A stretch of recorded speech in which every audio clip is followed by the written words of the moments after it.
खबरों की शुरुआत करेंगे इस वक्त की सबसे बड़ी खबर के साथ। हाईकोर्ट से बड़ी खबर, जहां पर सरकार की ओर से चाकसू प्रधान को हटाने के मामले को लेकर के सुनवाई हुई है। हाईकोर्ट ने चाकसू प्रधान उगंता देवी को बहाल कर दिया। इस वक्त की सबसे बड़ी खबर हम आपको बता दें, हाईकोर्ट ने सरकार की बर्खास्तगी के आदेश को नियमों के खिलाफ माना है। बड़ी और अहम जानकारी इस वक्त की, चाकसू प्रधान को हाईकोर्ट ने फिर से बहाल कर दिया है। सरकार ने चाकसू प्रधान उगंता देवी को बर्खास्त किया था। इस वक्त की सबसे बड़ी जानकारी मिल रही है, सरकार की ओर से बर्खास्तगी के आदेश के खिलाफ हाईकोर्ट में आज सुनवाई हुई। बर्खास्त प्रधान उगंता देवी को सरकार के आदेश को लेकर के उगंता देवी ने हाईकोर्ट में इसे चुनौती दी थी। सरकार की बर्खास्तगी के आदेश को नियमों के खिलाफ बताया था। हाईकोर्ट के जस्टिस इंद्रजीत सिंह की अदालत में इसे लेकर सुनवाई हुई। याचिकाकर्ता की ओर से वकील प्रहलाद शर्मा ने मामले की पैरवी की और इसी बीच सबसे बड़ी खबर यह है कि उगंता देवी को हाईकोर्ट ने बहाल कर दिया है। महत्वपूर्ण निर्णय उगंता देवी मामले को लेकर हाईकोर्ट ने सुनाया है। चाकसू की प्रधान उगंता देवी को राज्य सरकार की ओर से बर्खास्त कर दिया गया था। इस पूरे मामले में सुनवाई करते हुए कोर्ट ने उगंता देवी को फिर से बहाल करने के आदेश दिए हैं। चाकसू प्रधान एक बार फिर से बहाल होंगी। ज्यादा जानकारी के साथ सहयोगी राकेश शर्मा हमारे साथ फोनलाइन पर हैं। राकेश, क्या जानकारी, हाईकोर्ट की सुनवाई को लेकर के महत्वपूर्ण आदेश पारित किया गया है? बिल्कुल, देखिए, हाईकोर्ट ने जो आदेश जारी किया है इसमें उगंता देवी प्रधान भाजपा की थी चाकसू में और इनको बर्खास्त किया गया। जबकि उगंता देवी ने इस मामले में हाईकोर्ट में चुनौती दी और उसमें ये कहा था कि जब यूडीएच मंत्री के इन्होंने अपील की थी तो यूडीएच मंत्री ने पहले इस मामले की जांच के आदेश दिए थे, लेकिन स्वायत्त शासन विभाग के जो अधिकारी हैं उन्होंने यूडीएच मंत्री के आदेशों की पालना करने के बजाय या पूरे मामले की जांच करने के बजाय सीधे बर्खास्तगी के आदेश जारी कर दिए गए हैं। तो इससे ऐसा प्रतीत हो रहा था कि जो कुछ अधिकारी हैं विभाग के, वो जबरन जो है इसकी बर्खास्तगी के आदेश की पालना करवाना चाहते हैं। तो इस मामले की चुनौती दी। हाईकोर्ट ने सभी तथ्यों को जो है रिकॉर्ड पर लिया है। डीएलबी से भी इस मामले पर जो है जवाब मांगा था, लेकिन डीएलबी के अधिकारी इस मामले पर कोई जवाब नहीं दे पाए। तो निश्चित तौर पर सरकार को बड़ा झटका लगा है, क्योंकि सरकार की किरकिरी भी अधिकारियों की लापरवाही या खामी की वजह से हुई है। आज उगंता देवी को जो है जो प्रधान हैं उनको बहाल कर दिया हाईकोर्ट ने और जो डीएलबी के अधिकारी हैं उनसे इस संबंध में और भी आगे जवाब तलब किए हैं। क्या कुछ दलीलें यहाँ पर हाईकोर्ट में उगंता देवी की तरफ से रखी गई थी? बिल्कुल, जिस तरीके से हाईकोर्ट में जो सुनवाई हुई थी, याचिकाकर्ता के जो अधिवक्ता हैं प्रहलाद शर्मा, उनसे हमारी बात हुई है। उनका कहना था कि जो एक नियम होता है किसी भी प्रतिनिधि को हटाने का, उन जनप्रतिनिधि को हटाने से पहले नियम जानकारी के लिए लगातार नजर बनाए रखिए। अपडेट हम आपसे लेते रहेंगे। तो चलिए आगे बढ़ेंगे और इसी बीच सवाई माधोपुर से इस वक्त की सबसे बड़ी खबर हम आपको बता दें। नाबालिग लड़की का गला काटने की कोशिश यहां पर हुई है। अज्ञात महिला ने लड़की के गले पर ब्लेड चला दी। घायल हालत में लड़की ने भाग करके अपनी जान बचाई है। न्यूज 18 राजस्थान पर सबसे पहली तस्वीर इस हंगामे की।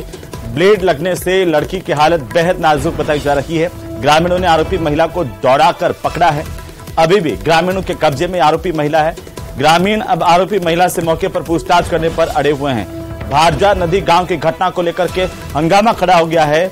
आरोप है एक महिला पर कि उसने एक नाबालिग का गला काटने की कोशिश की। उसके बाद में बड़ी तादाद में भीड़ यहां पर इकट्ठा है और सबसे पहली तस्वीरें न्यूज 18 राजस्थान पर आप देखिए किस तरीके से पूरा हंगामा हुआ और अब ग्रामीणों की बड़ी भारी तादाद यहां पर देखी जा सकती है।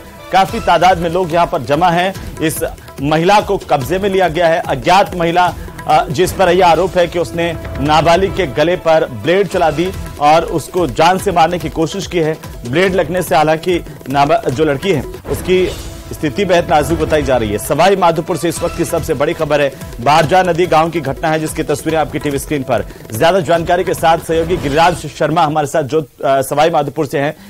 गिरिराज, क्या है ये पूरा मामला और अभी क्या अपडेट आपके पास है? जी देखिए, महिला अत्याचार का ग्राफ है वो सवाई माधोपुर जिले में भी लगातार बढ़ता चला जा रहा है और इसकी बानगी आज सवाई माधोपुर जिले के भारजा नदी गांव में देखने को मिली, जहां पर ग्रामीणों और पुलिस के जो अधिकारी हैं उनके द्वारा बताया जा रहा है कि 3 संदिग्ध महिलाएं हैं वो गांव में लगातार घूम रही थी। तभी उन महिलाओं ने अपने मंसूबों को, अपने नापाक मंसूबों को अंजाम देने की नीयत से एक जो महिला थी वो स्कूल में चली गई और वहां पर उन्होंने ये कहा कि आजकल जो आई फ्लू की आदि की जो बीमारी चल रही है उसके लिए वे टीकाकरण करने के लिए आई है। तो ऐसे में एक महिला ने 3 बच्चियों को बाहर बुला लिया और बाहर बुला करके जब तीनों बच्चियों को अपने साथ बाहर सेंटर पर के नाम से आगे ले जाने लगी, तभी उनमें से जो 2 लड़कियां थी वो तो वापस स्कूल की ओर चली गई और एक जो लड़की थी वो उस महिला के साथ में लगातार चलती रही। पास ही के एक अमरूद के बगीचे में महिला ने उससे झांसा दिया कि वो कुछ अमरूद लेना चाहती है। ऐसे में बालिका जैसे ही थोड़ा सा पलटी, उसने ब्लेड से जो लड़की थी उसकी गर्दन पर वार कर दिया। जो लड़की थी वो लहूलुहान हो गई। पास ही में गुजर रहे हुए जब उसने हल्ला मचाया बच्ची ने, बालिका ने, तब एक युवक ने आकर के उस बच्ची की जान बचाई और महिला को दबोच लिया। जो घायल बालिका थी उसको जो पास ही का जो एक सब सेंटर है, उप स्वास्थ्य केंद्र है, वहां पर भेजा गया है। फिलहाल जो बालिका है उसका उपचार चल रहा है और जो जैसे ही इसकी भनक गांव वालों को लगी, गांव वाले बड़ी तादाद में एकत्रित हो गए और उस महिला को दबोच लिया। उसके जो साथी जो अन्य जो 2 महिलाएं थी वो मौके से कहीं फरार हो गई। ऐसे में जो पुलिस प्रशासन है उनको भी मौके पर, और ग्रामीणों का ये मांग थी सबसे पहले कि स्कूल के अंदर कड़ी सुरक्षा व्यवस्था की जाए, सीसीटीवी कैमरे लगाए जाए। बिल्कुल, चलिए बहुत शुक्रिया गिरिराज, तमाम जानकारी के लिए नजर बनाए रखिए, लगातार अपडेट हम आपसे लेते रहेंगे। बहरहाल पुलिस प्रशासन मौके पर है और इस महिला से पूछताछ की जानी है। और चलिए आगे बढ़ेंगे। उदयपुर से इस वक्त की सबसे बड़ी खबर मिल रही है, जहां पर फूड पॉइजनिंग का शिकार हुई हैं कुछ छात्राएं। खाना खराब खाने से इन छात्राओं की तबीयत बिगड़ी है। ढेकली स्थित मॉडर्न रेजिडेंशियल बालिका स्कूल की घटना बताई जा रही है। इलाज के लिए एमबी अस्पताल में छात्राओं को भर्ती करवाया गया। करीब 6 छात्राएं हैं जिनकी तबीयत बिगड़ी है।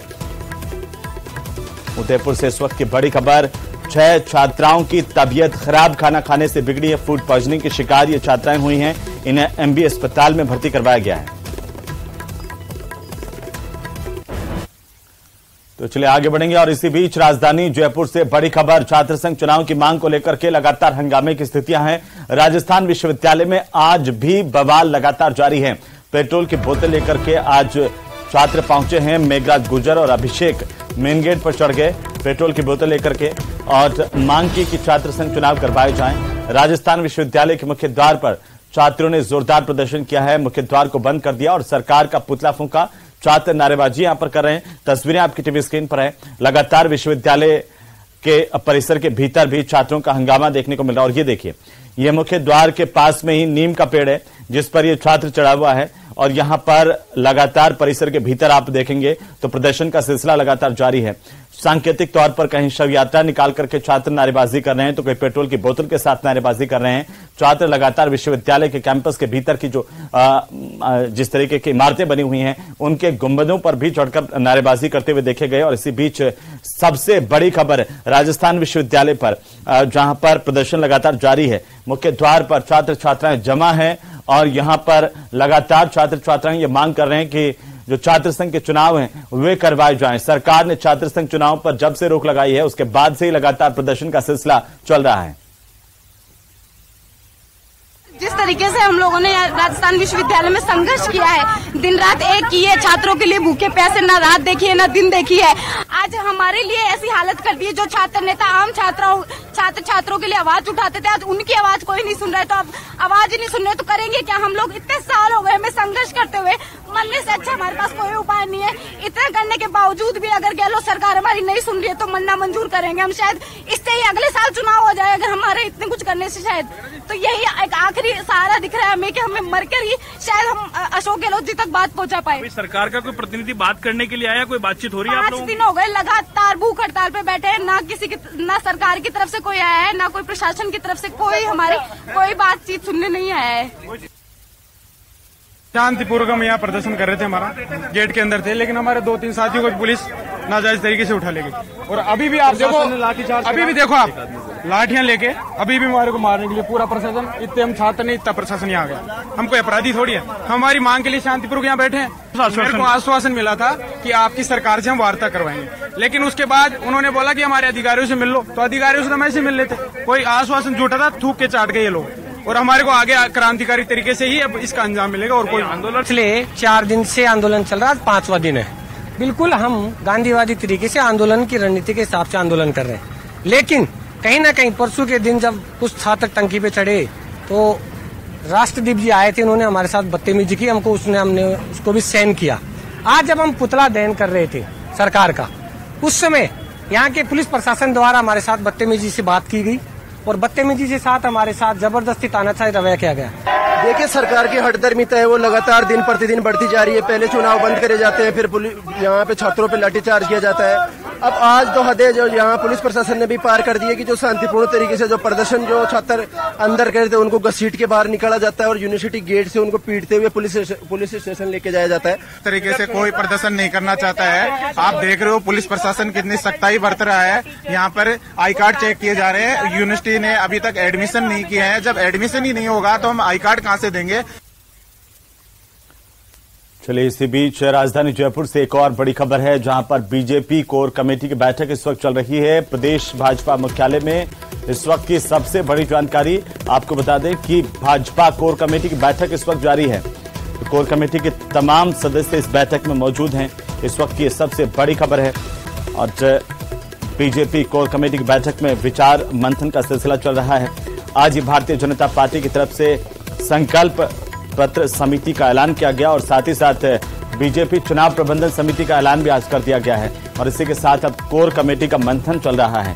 राजस्थान में चुनाव को लेकर के सरगर्मियां तेज है।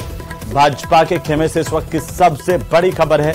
बीजेपी कोर कमेटी की बैठक इस वक्त भाजपा मुख्यालय में चल रही है।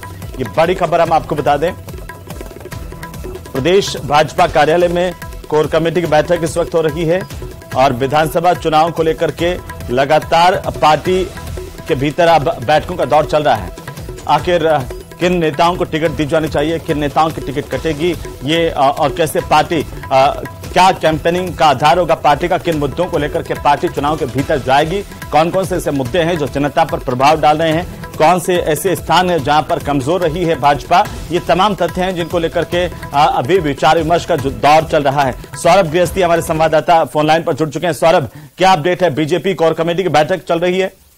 जी बिल्कुल, बीजेपी प्रदेश कार्यालय में अभी जो है वो कोर कमेटी की बैठक जो है वो शुरू हो चुकी है। इसमें केंद्रीय मंत्री प्रहलाद जोशी, जो बीजेपी के चुनाव प्रभारी भी हैं, वो मौजूद हैं। बीजेपी प्रदेश अध्यक्ष सीपी जोशी मौजूद हैं, राजेंद्र राठौड़ मौजूद हैं, गजेंद्र सिंह शेखावत मौजूद हैं और इसके अलावा कोर कमेटी के जो अन्य सदस्य हैं वो भी मौजूद हैं। और ये कोर कमेटी आगामी दिनों में किस प्रकार के कार्यक्रम जो है वो किए जा सकते हैं उन पर जो है वो मंथन किया जा रहा है। दरअसल पार्टी ने चुनाव प्रबंधन समिति हो या फिर संकल्प पत्र समिति, इन दोनों की घोषणा जो है वो कर दी है और सितंबर के पहले सप्ताह में पार्टी को परिवर्तन यात्रा जो है वो निकालनी है। 4 अलग अलग दिशाओं में परिवर्तन यात्रा। बिल्कुल सौरभ, नजर बनाए रखिए, लगातार अपडेट हम आपसे लेते रहेंगे। बहरहाल बहुत शुक्रिया हमारे साथ जुड़ने के लिए, तमाम जानकारी के लिए। तो चलिए आगे बढ़ेंगे और इसी बीच विधानसभा चुनाव को लेकर के बीजेपी ने बड़ी घोषणा की। आपको बता दें कि चुनाव प्रबंधन समिति और संकल्प पत्र समिति का ऐलान भाजपा के खेमे से कर दिया गया है। इस वक्त की सबसे बड़ी खबर, दोनों घोषणाओं के जरिए बीजेपी ने एक बड़ा संदेश दिया है। बीजेपी संगठन के जरिए चुनाव लड़ा जाएगा विधानसभा का और आपको बता दें कि सामूहिक रूप से विधानसभा चुनाव भाजपा लड़ेगी। कोई चेहरा यहां पर राज्य के नेताओं का नहीं होगा। प्रधानमंत्री नरेंद्र मोदी के चेहरे के आधार पर बीजेपी जैसा पहले ऐलान कर चुकी है, वो अब दिखाई भी दे रहा है। आपको बता दें कि मैनिफेस्टो कमेटी का ऐलान कर दिया गया है। अर्जुन राम मेघवाल मैनिफेस्टो कमेटी के हेड होंगे और वे लीड करेंगे। सह संयोजक के तौर पर डॉक्टर किरोड़ीलाल मीणा, घनश्याम और साथ ही साथ आपको बता दें कि सह संयोजक के तौर पर अलका गुर्जर को भी शामिल किया गया है।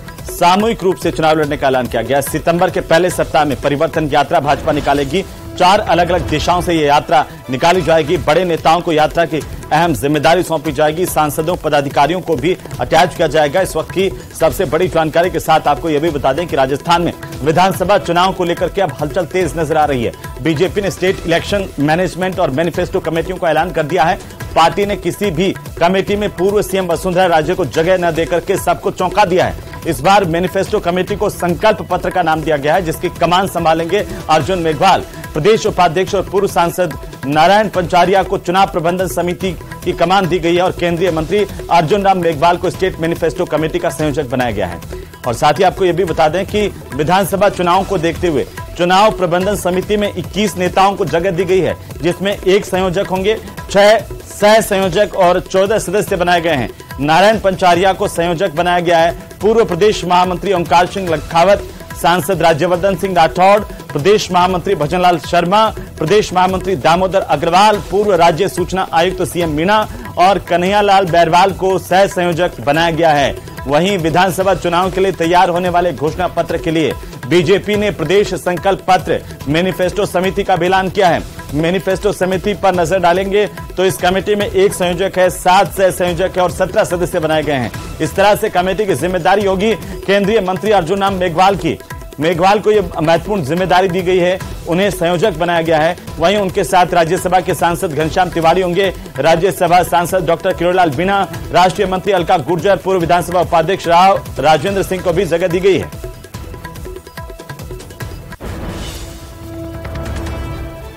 बाबा साहब के बाद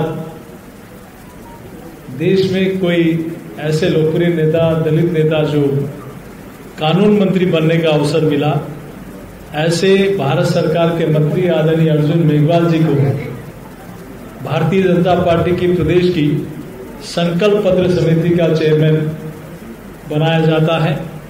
सह संयोजक के रूप में बहुत ही वरिष्ठ नेता